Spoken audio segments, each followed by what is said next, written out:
Hi students, welcome to my channel Comprehend with Pearly. আজকে আমরা class 9 এর lesson 5 নিয়ে চলে এসেছি, যেখানে আমরা ডিসকাস করতে চলেছি all summer in a day written by Ray Bradbury. তাহলে চলো এবার আমরা দেখে নিই তোমাদের টেক্সটটি শুরু হওয়ার আগে অথর এবং টেক্সট সম্পর্কে যেই কথাগুলি দেওয়া রয়েছে সেইগুলি পড়ে নিই। The author and the text. তো শুরু করার আগেই টাইটেল নিয়ে তাহলে বোঝাই যাচ্ছে যে টাইটেলটি কি সংক্রান্ত, না all summer in a day, একদিনে সবটা, সামারের সবটা অর্থাৎ গ্রীষ্মের যেই উষ্ণতা বা গ্রীষ্মের যে যা কিছু পাওয়া সেটা কিন্তু একদিনেই ঘটেছিল, অর্থাৎ একদিনে পাওয়া গ্রীষ্মকে একটা দিনই উপভোগ করা গ্রীষ্মকাল হিসেবে।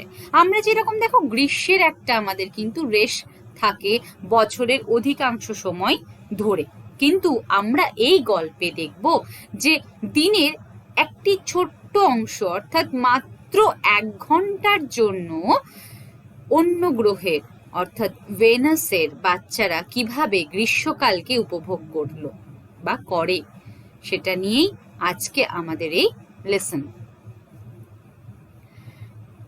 রে ডগলাস ব্র্যাডবেরি উনি 1920-তে 20 আগস্ট মাসে জন্মগ্রহণ করেন এবং 2012-এ জুন মাসে মারা যান। Was one of the most celebrated American fiction writers of the 20th century. উনি একজন সেলিব্রেটেড আমেরিকান ফিকশন রাইটার্স ছিলেন, মানে ফিকশন যিনি লিখতেন অর্থাৎ যারা কল্পনা নিয়ে লিখতেন তাদের মধ্যে একজন কিন্তু যথেষ্ট একজন গুরুত্বপূর্ণ লেখক ছিলেন। এবং যেহেতু উনি জন্মগ্রহণ করেন ইলিনসে, আমেরিকার একটি জায়গা, এবং সেই জন্য ওনাকে কিন্তু আমেরিকান ফিকশন রাইটার বলা হয়। শুধুমাত্র 20th সেঞ্চুরিরই নন, উনি 21st সেঞ্চুরিরও একজন বিখ্যাত সেলিব্রেটেড আমেরিকান ফিকশন রাইটার ওনাকে বলা যেতেই পারে। He wrote science fiction, fantasy, horror and mystery stories. প্রত্যেকের কিন্তু একটা ধরন থাকে লেখার, একটা থাকে লেখার। তারা বিভিন্ন শাখা প্রশাখা নিয়ে লিটারেচারকে লেখেন এবং এই রে ব্র্যাডবেরি উনি কিন্তু সায়েন্স ফিকশন অর্থাৎ কল্পবিজ্ঞান নিয়ে লিখতেন, যেখানে কি কল্পনা রয়েছে এবং তার সাথে রয়েছে সায়েন্স নিয়ে বিজ্ঞান। ঠিক আছে, দুটো মিলিয়ে কিন্তু কল্পবিজ্ঞান অর্থাৎ সায়েন্স ফিকশন কথাটি এসেছে। ফ্যান্টাসিও কি কল্পনা, ইমাজিনেশন নে ভর করে যে সমস্ত লেখা হয়। হরর মানে ভয়ের, অ্যান্ড মিস্ট্রি স্টোরিজ, এবং যেগুলো হচ্ছে প্রচন্ড মিস্ট্রি থাকে যে স্টোরিতে অর্থাৎ রহস্যজনক যে গল্প, রহস্য গল্পগুলোকেই মিস্ট্রি স্টোরিজ বলা হচ্ছে। তাহলে দেখো উনি কিন্তু বেশ বিখ্যাত একজন সায়েন্স ফিকশন রাইটার হিসেবে, এবং আমরা কিন্তু এই যে আমাদের টেক্সটটি, এই যে লেসনটি আজকে আমরা পড়তে চলেছি সেটিও কিন্তু এই সায়েন্স ফিকশনের উপরে দাঁড়িয়ে রয়েছে। ঠিক আছে, আচ্ছা। His most famous stories are Fahrenheit 451, তার যে সমস্ত স্টোরিগুলো বিখ্যাত তার মধ্যে Fahrenheit 451, the Martian Chronicles, the illustrated man and it came from outer space, এইগুলো হচ্ছে তার বিখ্যাত লেখা, কিছু উল্লেখযোগ্য লেখার মধ্যে লেখা।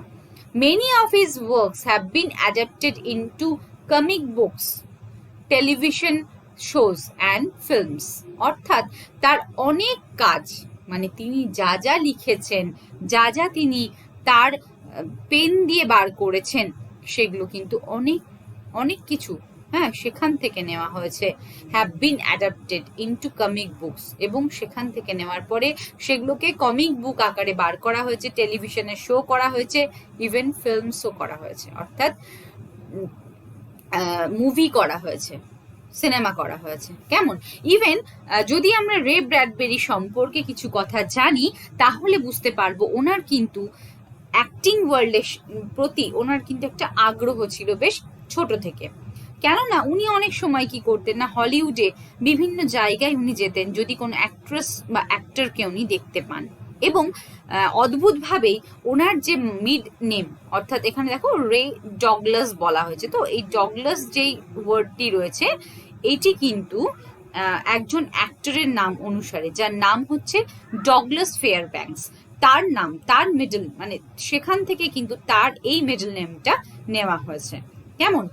এবং ব্র্যাডবেরি কিন্তু বেশ ভালোবাসতেন অ্যাক্টিং জগৎটাকে, উনি কিন্তু মানে খুব ওনাকে টানতো সেটা। আচ্ছা, এবারে ওনার যে লাইফ সেই সম্পর্কে আমরা যদি দু চার কথা জানি তাহলে বুঝতে পারবো যে উনি একবার মানে লেখা তো খুব ছোট থেকে ওনাকে অ্যাট্রাক্ট করতো, কেননা উনি প্রচুর গল্প পড়তেন ছোট থেকে।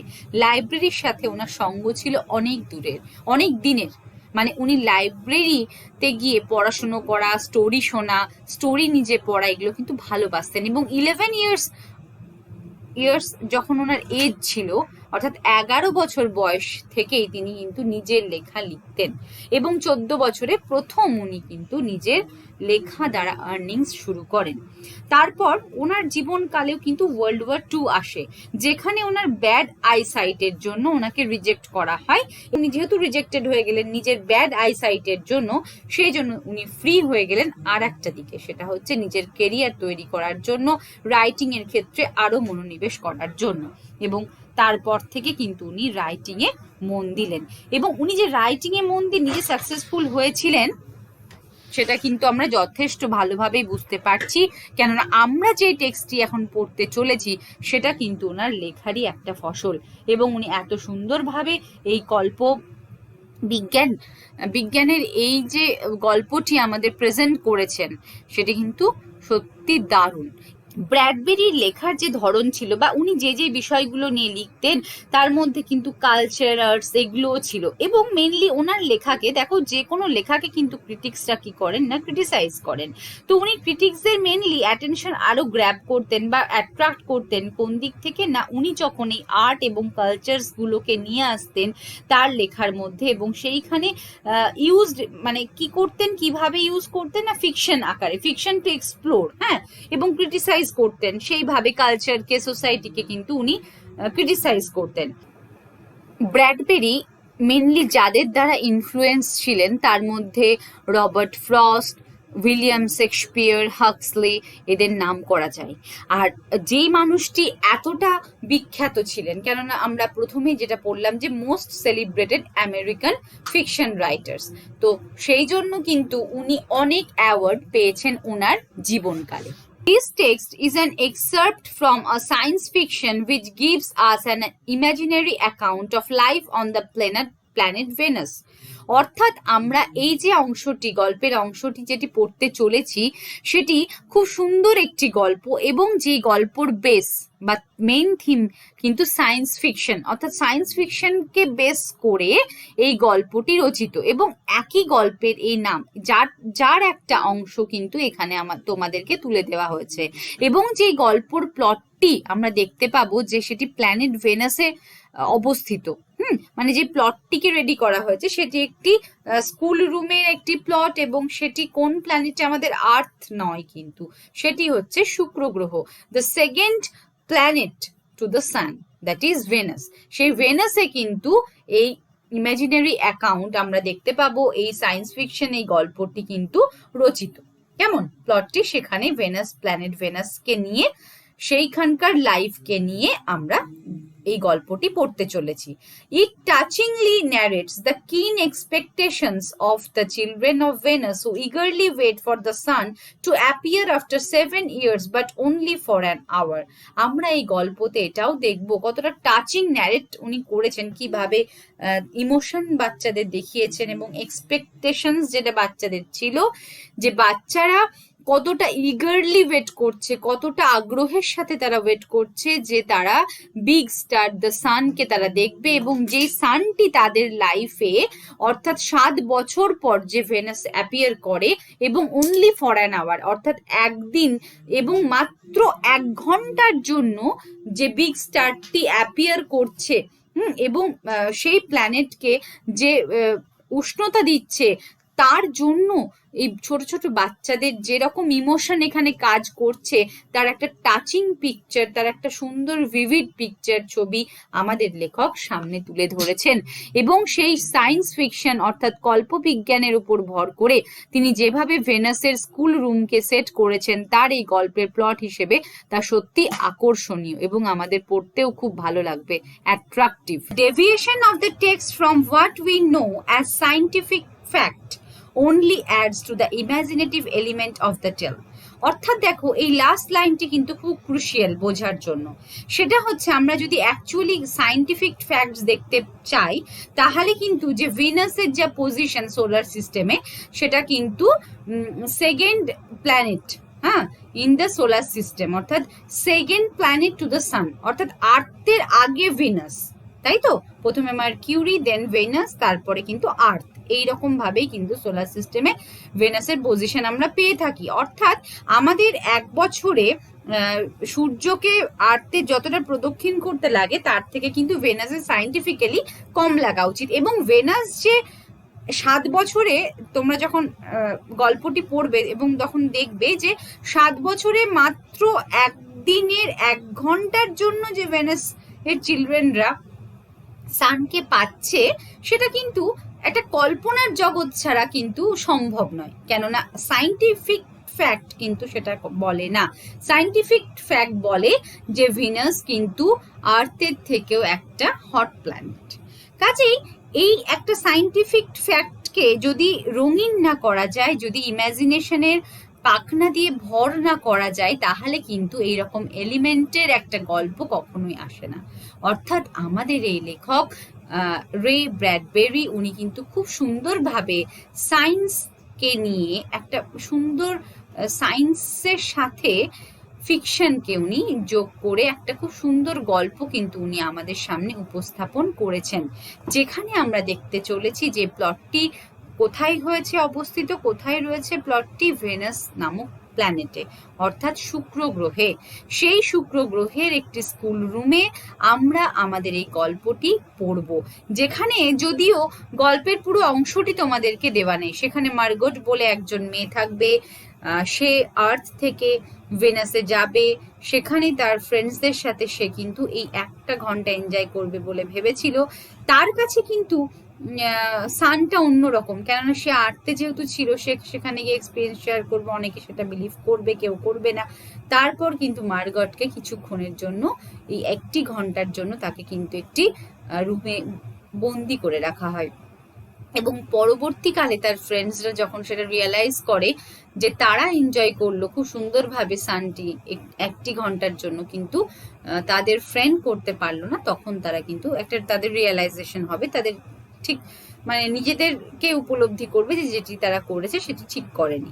তো যাই হোক, পুরো টেলটি তোমাদেরকে তুলে দেওয়া হয়নি, যতটুকুন পোর্শন তোমাদের তুলে দেওয়া হয়েছে সেটি লাইন বাই লাইন আমি ইন্টারপ্রেট করছি তোমাদের সামনে। আশা করি তোমাদের ভালো লাগবে এবং এই গল্পটি কিন্তু তোমরা শেষ অবধি মন দিয়ে দেখবে।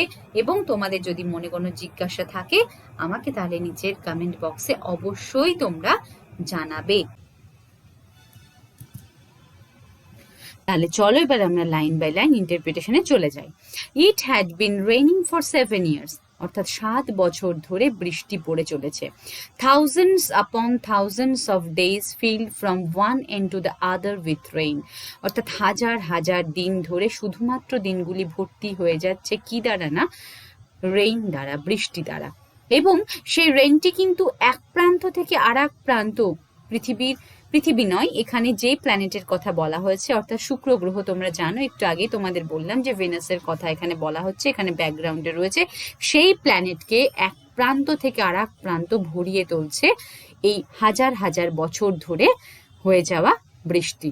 এবং সেটি দেখো 7 বছর ধরে এই বৃষ্টি ক্রমাগত কিন্তু পড়ে চলেছে, প্রত্যেকটি দিন প্রত্যেকটি মুহূর্ত ভরে যাচ্ছে বৃষ্টির জলে।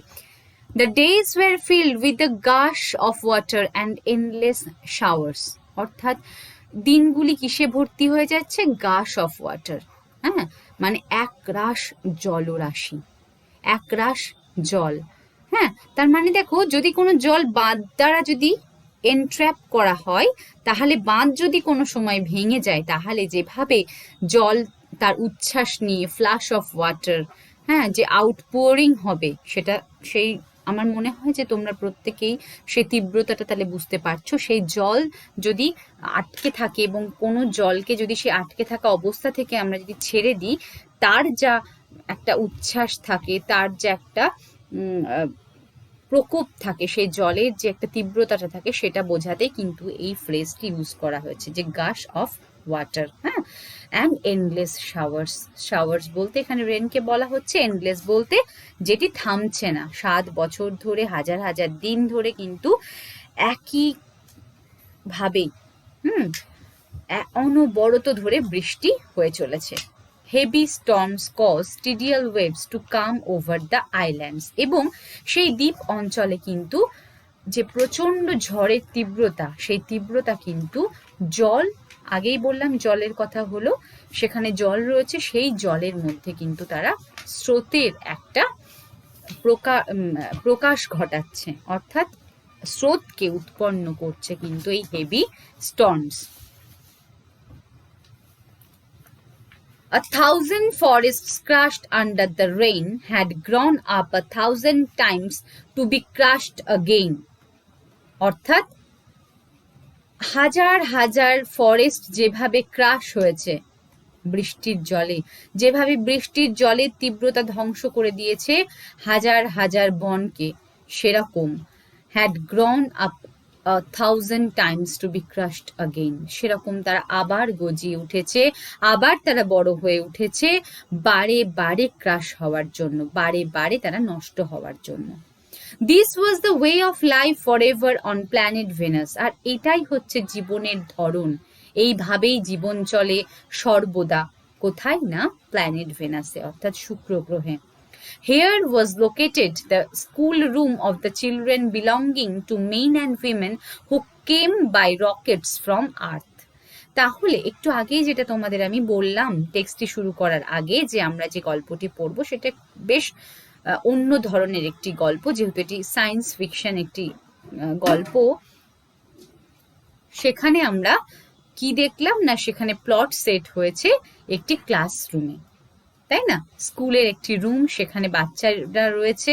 ইভেন বলছে সেই স্কুলে কিন্তু বাচ্চারা রকেটে করে আর্থ থেকেও এসেছে। সেই আর্থ থেকে আসা সেই বাচ্চারা কিন্তু আজকের এই দিনটি অন্যভাবে তারা সেলিব্রেট করতে চলেছে, সেটা আস্তে আস্তে আমরা পড়ছি। তাহলে সেটাই বলছে, দেখো, here was located the classroom the children belonging to men and women who came by rockets from Earth. তারা এখানে স্কুল রুমে রয়েছে, তার এমন এমন বাচ্চারা তারা রয়েছে যারা হয়তো, যাদের বাবা মা, মেন অ্যান্ড উইমেন, যাদের বাচ্চারা কিন্তু রকেটে করে এই আর্থ থেকে এই স্কুলে এসেছে। They set up a civilization in this raining world. এবং তারা এসে এখানে একটি সভ্যতা গড়ে তুলেছে।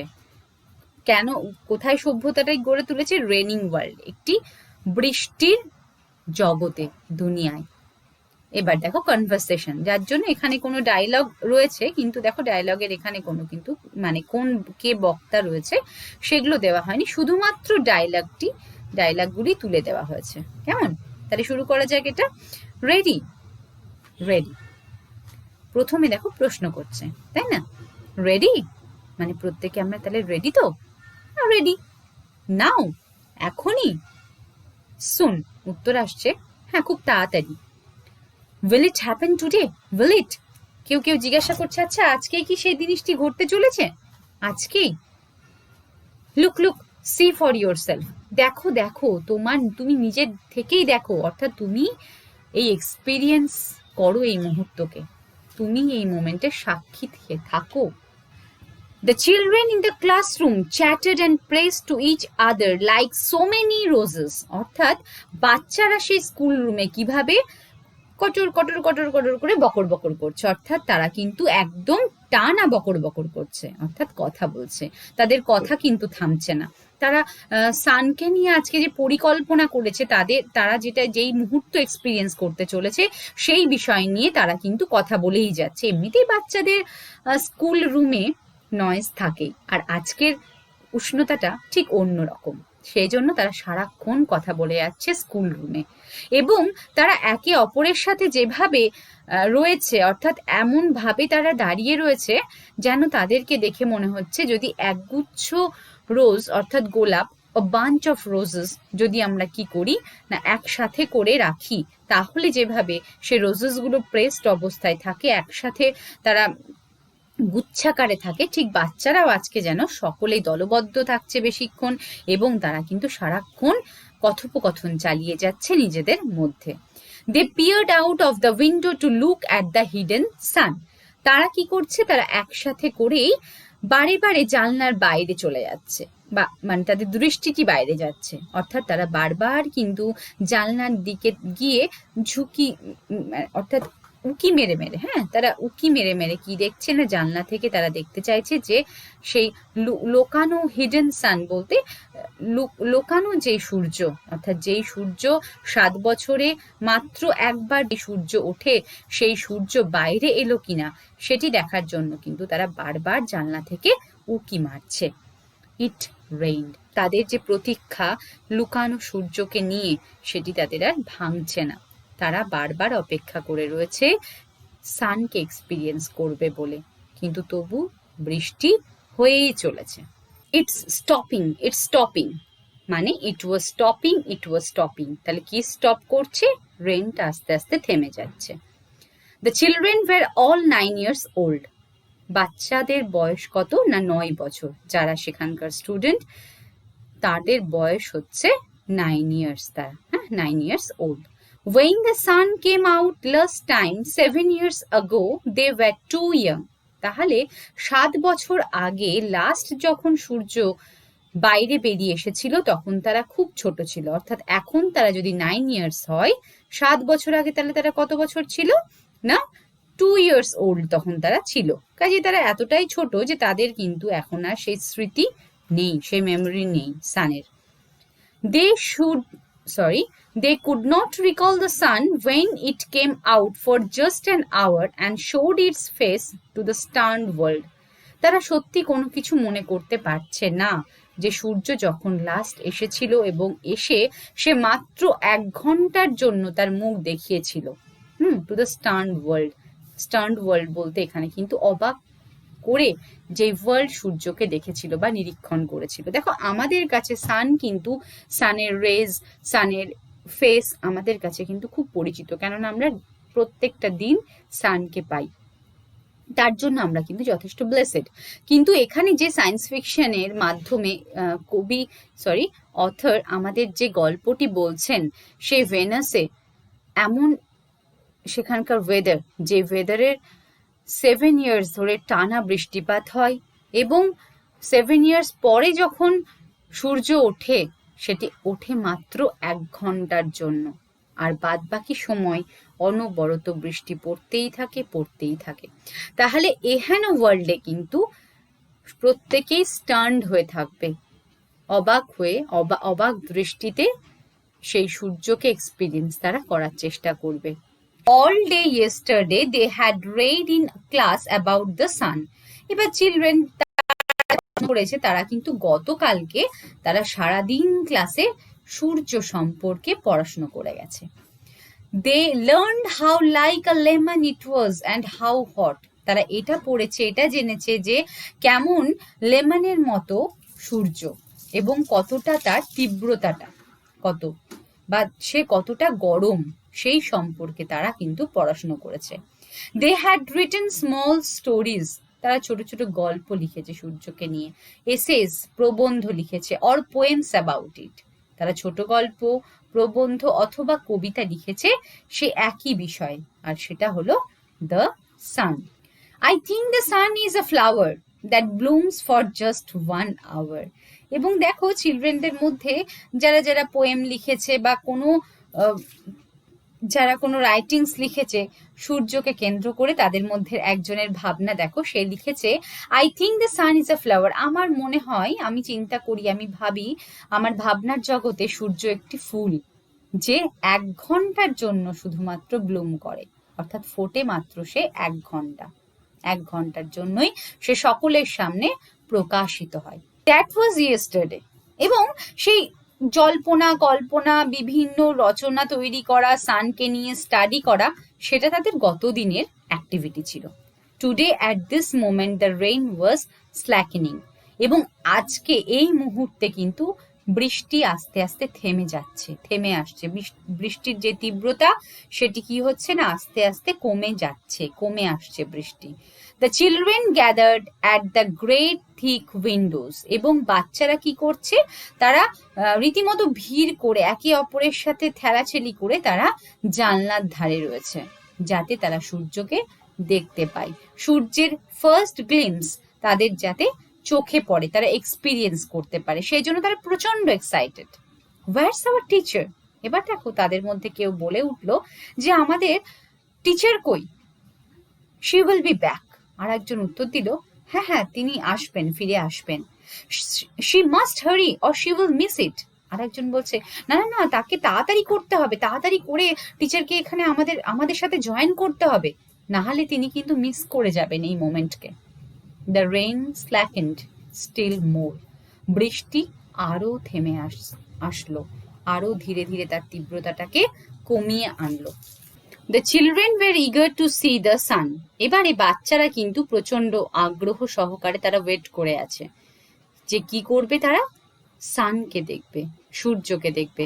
দে had been on Venus all their lives, তারা কিন্তু তাদের যতটুকুন জীবন, অর্থাৎ অল থ্রু দ্য লাইফ, মানে এতদিন তাদের যতদিন কেটেছে জীবনের, তারা কিন্তু সবসময় এই ভেনাসেই ছিল, অর্থাৎ শুক্র গ্রহতেই তাদের জীবনটা কিন্তু কাটছে। They had been only 2 years old when the sun last came out. তাদের বয়স কিন্তু মাত্র 2 বছর ছিল যখন শেষবার সূর্য এসেছিল সবার সামনে। They had long since forgotten the color and the heat of how it really was. তারা কিন্তু অনেক দিন হলো ভুলে গেছে যে সূর্যের রং কেমন, তার তীব্রতাটা কেমন, সে কেমন গরম, সে কতটা উত্তপ্ত হয়, তাদের কিন্তু মেমোরিতে আর কিচ্ছু নেই, তারা সত্যি সবকিছু ভুলে গেছে। দে প্লেড ইন দ্য ইকোয়িং tunnels of the underground city and sang of summer the sun. অর্থাৎ দেখো তারা কিন্তু সারা বছর ধরে কোথায় খেলে না, ইকোয়িং টানেলসে। ইকোয়িং বলতে যখন ইকো পড়ে, ইকো বলতে তোমরা যদি ফাঁকা ঘরে যদি তোমাদের গলার ভয়েস তোমরা বার করো, তাহলে সেই ভয়েসটি তোমরা আবার রিটার্নে শুনতে পাবে, ঠিক আছে? যেমন ধরো ফাঁকা জায়গা, ফাঁকা টানেলসে, ফাঁকা রুমে, যদি কোনো মাউন্টেনে তোমরা যাও, মাউন্টেন টপে দাঁড়িয়েও যদি সেখানে একটা ভ্যালি থাকে অনেক বড়, সেইখানে কিন্তু রিফ্লেক্ট করে সাউন্ড, সেটাকে বলা হচ্ছে ইকোয়িং টানেলস। তো সেই ইকোয়িং টানেলসে, যেটা আন্ডারগ্রাউন্ডে তাদের শহরে অবস্থিত, সেইখানে কিন্তু তারা সবসময় খেলা করে সারা বছর ধরে, এবং তারা গান গায়। কিসের গান গায়? সামারের গান গায়, এবং অ্যান্ড দ্য সান, এবং সূর্যের তারা গান গায়। The rain stopped. এরকম অবস্থাতে দেখা গেল বৃষ্টির তীব্রতা আস্তে হতে হতে হতে হতে বৃষ্টিটি থেমে গেল।